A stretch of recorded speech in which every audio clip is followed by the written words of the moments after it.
dinner. Dinner's stopping by. Dinner and lunch both.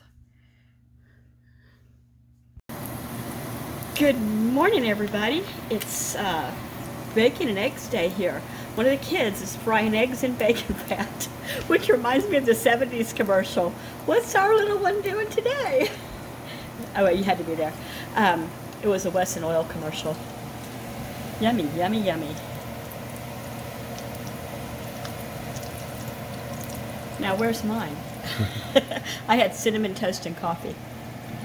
And here's the, look at this. That was clean when I went to bed.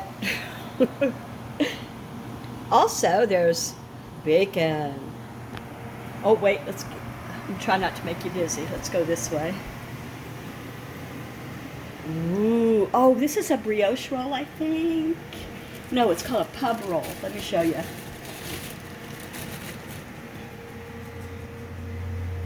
Seattle International Baking Company pub rolls. Yeah, okay. Can you flip one over for me? Or just so I can see the other side. That's the bottom. Yeah, there's the top. Very nice. I'm trying to turn it off.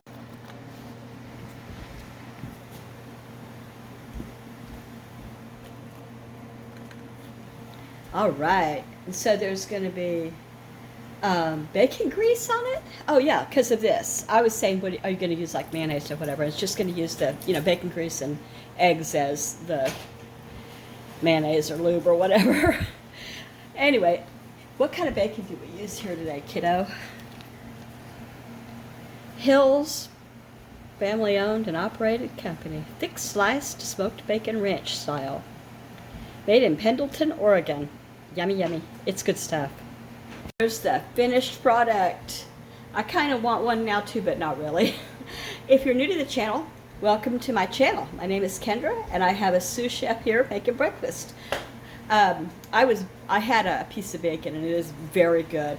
And we're having a really rainy day today, and it's perfect. No football today, though, sadly. Everybody, I'm gonna just close up the video with how I make sourdough to store. So this is sourdough discard. This is where I've been putting the discard, and it gets full, so try to use it with things.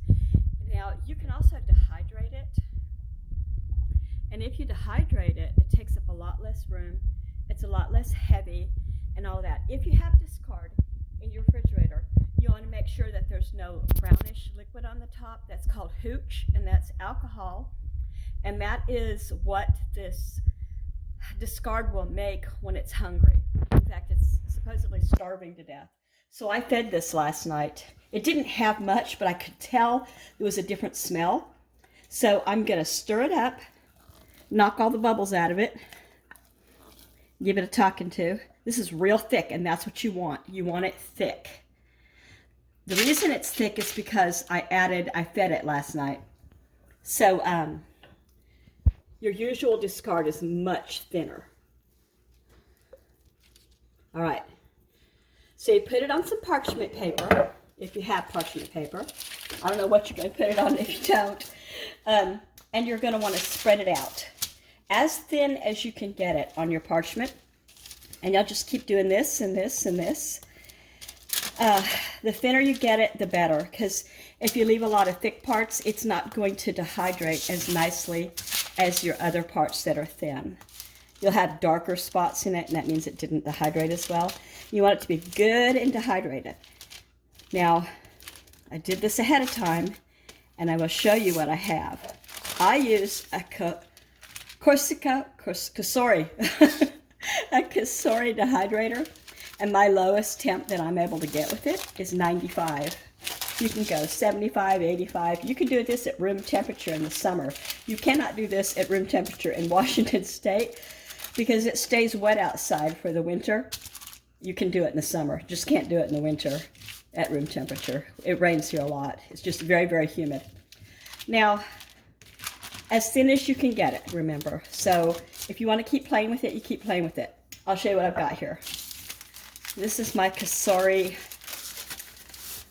mat, and you put the mat on top of metal, but I'm going to put the parchment on top of the mat, put the mat on top of the metal shelf, and slide it in.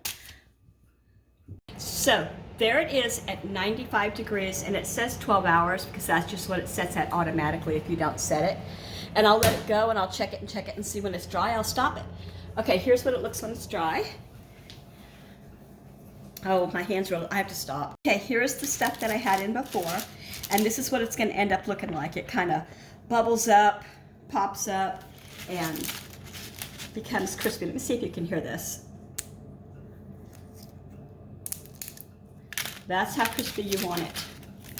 After this is crispy and all chopped up, you can fit it into a glass jar. You can use those oxygen absorbers if you want.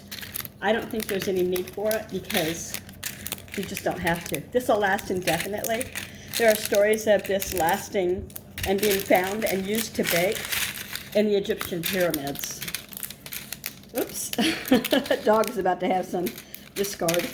Anyway, you just want to get it all small and everything, and just put it in a jar marked discard. When you want to rehydrate this, you'll do the water and the flour and 3 tablespoons of crushed discard. You don't have to grind it. You can if you want to. And let it set, you know, and it'll start doing its thing pretty quick. And there you have it. It's just that simple. Isn't that cool? It's going to take up no room in the refrigerator.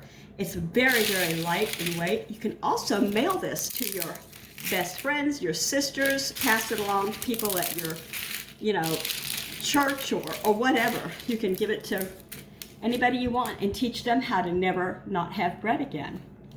There you go. Hi everybody, I'm going to say goodbye now, and here is all of that. I've crushed it smaller even so it'll fit in here. I'll label this the date and discard, and I'll have, you know, in the end, however many I feel safe having. I think probably this is enough to make several loaves, and those loaves will then be able to make several loaves, the discard from them. So that's my story, and I hope you enjoyed it today. It was a whole nothing. It was just a lot of what's going on here. Take care, everybody. Don't forget to subscribe if you haven't yet, because I'd love to get to know you. Give me a thumbs up and tell me about your sourdough dealings. Bye, everybody.